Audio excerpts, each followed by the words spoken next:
Assalamualaikum warahmatullahi wabarakatuh. Pada pertemuan di kelas pengantar manajemen dan bisnis kali ini, saya akan menjelaskan terkait dengan materi perencanaan atau planning, gitu ya. Seperti kita tahu di dalam manajemen bisnis itu kan ada yang namanya POAS ya, planning, organizing, accounting, dan controlling. Nah, untuk sekarang kita akan bahas terkait dengan planning atau perencanaan.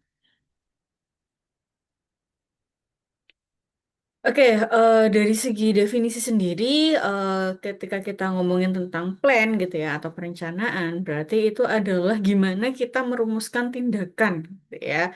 Yang mana tindakan itu digunakan untuk mencapai visi misi perusahaan, gitu ya. Jadi perencanaan itu keputusan terhadap apa sih yang mau kita lakukan ke depannya, gitu ya. Yang mana perencanaan ini harus dalam rangka jangka panjang begitu ya. Jangan cuma jangka pendek, apalagi kalau kita ngomongin terkait dengan bisnis ya, di dalam mengantar manajemen dan bisnis ini. Jadi perencanaan itu sifatnya harus dinamis dan juga berkesinambungan. Jadi dia apa ya, berkesinambungan tapi juga fleksibel. Jadi harus mengikuti tren gitu ya. Jadi memang ketika kita ngomongin plan gitu ya, about planning gitu ya, terkait dengan perencanaan, berarti itu apa yang akan kita lakukan ke depannya. Jadi jangka panjang sifatnya gitu ya. Kemudian maksud dan juga fungsi dari perencanaan itu sendiri. Yang pertama adalah mendorong pimpinan atau manajer dari puncak sampai dengan pimpinan tingkat bawah. Untuk apa? Untuk bisa merumuskan sesuatu, kegiatan atau hal yang akan dilakukan ke depannya. Kemudian yang kedua, membantu pelaksanaan pengawasan terhadap perkembangan dari apa yang sudah direncanakan. Ya. Jadi semua hal yang sudah rencanakan itu nggak cuma rencana doang gitu ya, nggak cuma rencana saja, tapi juga tetap harus ada pelaksanaannya. Nah, di dalam planning ini sudah harus tertata begitu ya, diketahui siapa sih yang mengawasinya begitu ya, terkait dengan pengawasan terhadap apa ya, aktivitas atau terhadap istilahnya apa ya, kegiatan dari realisasi rencana ini tadi. Kemudian yang ketiga membantu pimpinan dalam melaksanakan koordinasi. Koordinasi ini antar divisi begitu ya. Kemudian yang keempat adalah membantu pimpinan dalam menghadapi perkembangan di masa depan. Karena kita tidak bisa memproyeksikan ya, maksudnya ke depannya apa yang akan terjadi. Kita hanya bisa mengestimasi aja, kira-kira ya, atau perkiraannya saja, tapi tidak bisa memastikan gitu ya. Oh yang apa di masa depan pasti terjadi ini kayak kemarin zaman COVID kita nggak pernah tahu oh nanti di tahun 2019 akan terjadi COVID kan kayak gitu tapi hanya bisa memperkirakan saja gitu ya. Nah ini kira-kira di masa depan yang lagi tren katakanlah kita melakukan bisnis gitu ya atau menjalankan bisnis di bidang kuliner katakanlah oh di masa depan ini yang akan berkembang kayaknya kalau sekarang ya tahun inilah itu masih trennya adalah makanan-makanan Korean food. Oh, kayaknya ke depannya masih di Korean food, Chinese food, kayak gitu-gitu deh. Tapi kita harus lebih mengembangkan makanan Indonesia karena itu khas kita, contohnya seperti itu.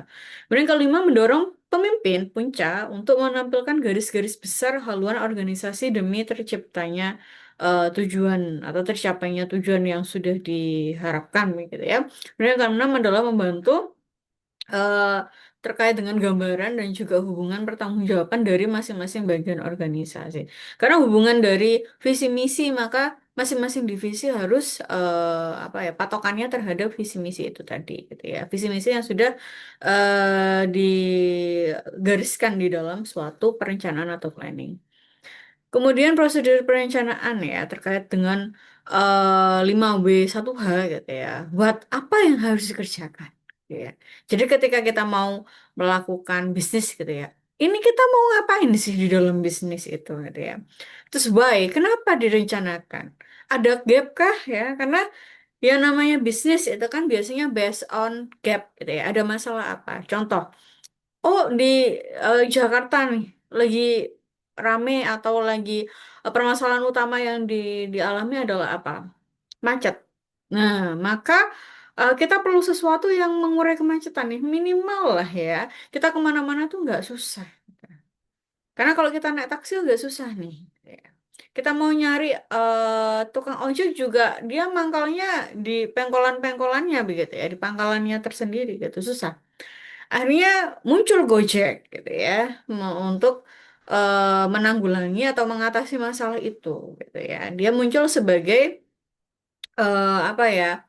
Solusi gitu ya atas masalah yang sudah ada gitu ya. Jadi kenapa direncanakan? Kemudian, siapa yang harus mengerjakan gitu ya? Dan siapa target marketnya begitu ya? Kemudian kapan rencana itu harus dijalankan gitu ya.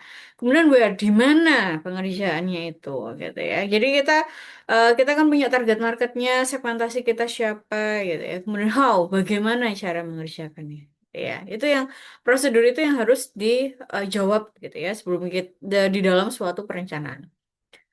Next, langkah-langkah dalam perencanaan yang pertama menetapkan masalah secara jelas. Iya, kita harus tahu gitu ya masalahnya apa. Karena seperti yang saya jelaskan tadi, suatu usaha itu based on gap gitu ya. Kalau nggak ada masalah, kita nggak mungkin jadi solusi untuk sesuatu hal yang tidak bermasalah gitu kan.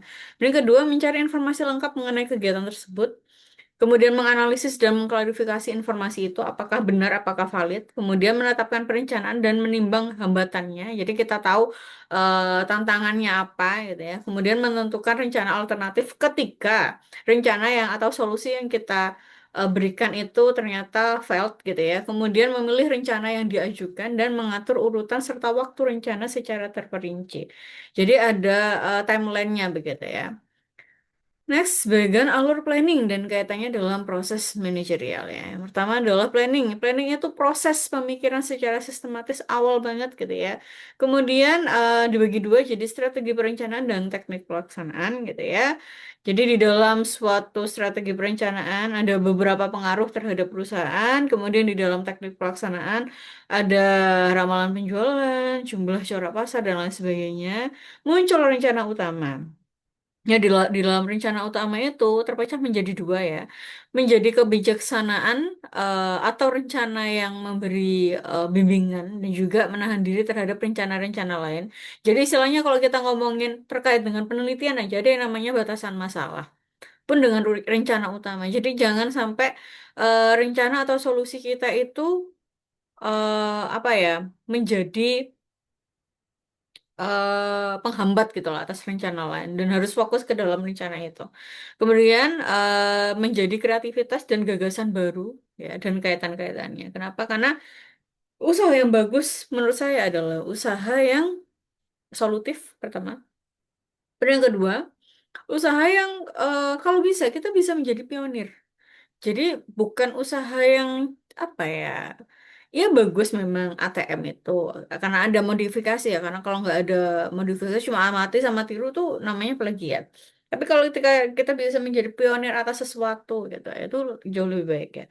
Kemudian jawaban dari berbagai pertanyaan berikut ya. Jadi tindakan apa yang akan dilakukan, kenapa, di mana, kapan, dan yang saya jelasin sebelumnya tadi gitu ya. Kemudian kita bisa menganalisis dan lain sebagainya.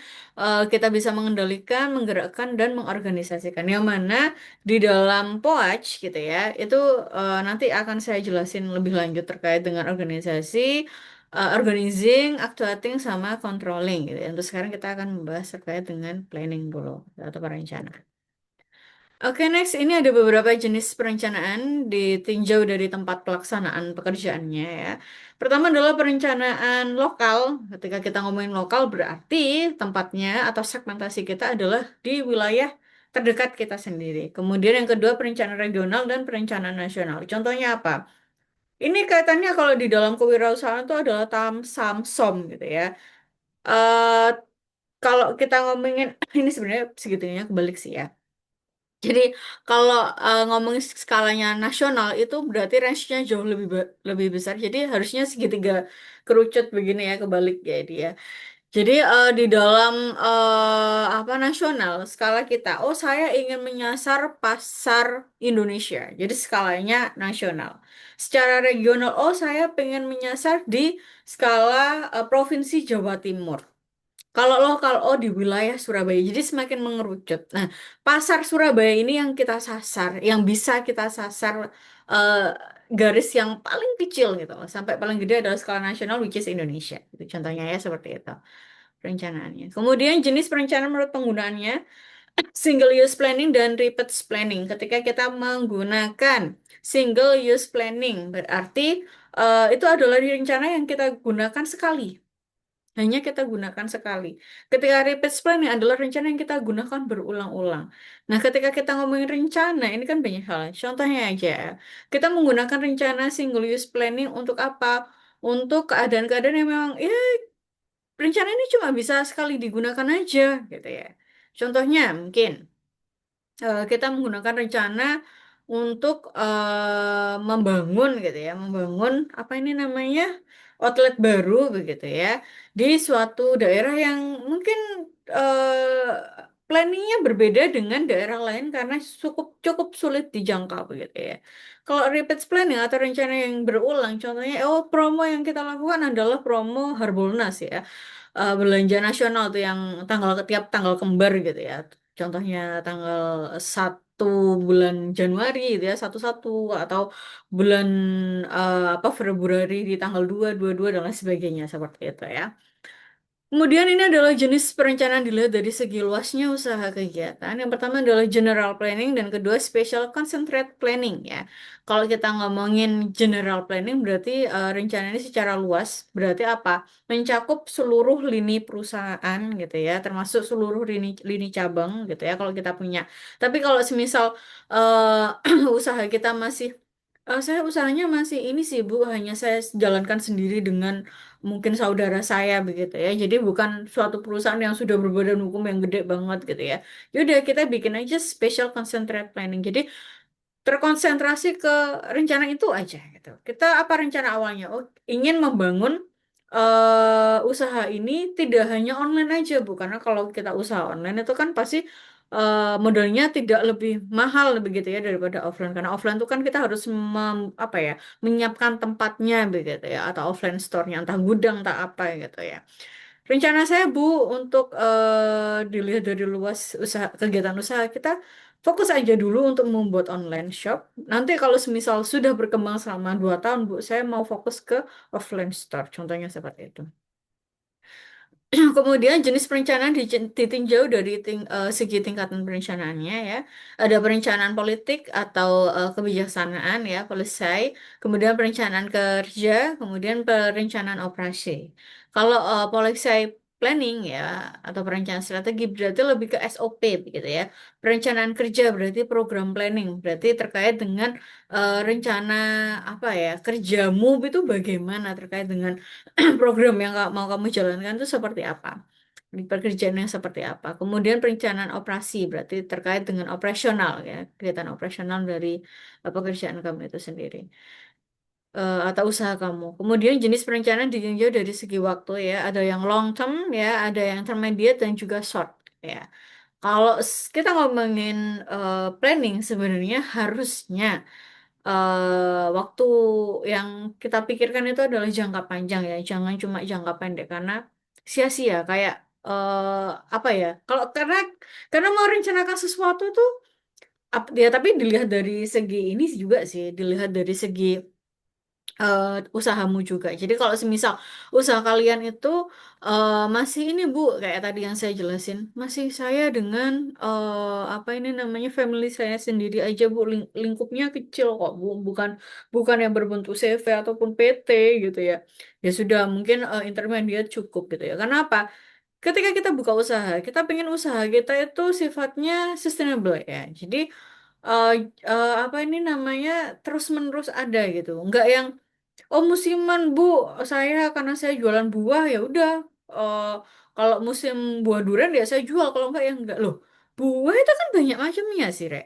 Jadi enggak harus kalian jual apa itu namanya buah apa tadi? Buah durian aja. Banyak macamnya. Ada buah yang setiap ini ada mungkin buah jeruk atau buah apa begitu ya.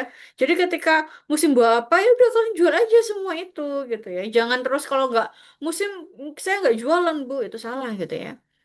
Kemudian hambatan di dalam suatu perencanaan ya. Yang pertama, para perencana itu tidak cakap melihat ke masa depan dengan tepat. Padahal sebenarnya bisa estimasi. Kemudian yang kedua, kewenangan dan kekuasaan yang tidak jelas sehingga tidak cukup besar dan luas untuk mengerjakan tugasnya. Ini biasanya lebih kepada ini sih ya apa kayak terkait dengan kekuasaan yang tidak jelas ya, kewenangan. Jadi si owner minta A begitu ya, manajernya minta B, jadi jangan seperti itu. Jadi harus jelas siapa yang mengambil keputusan di sini.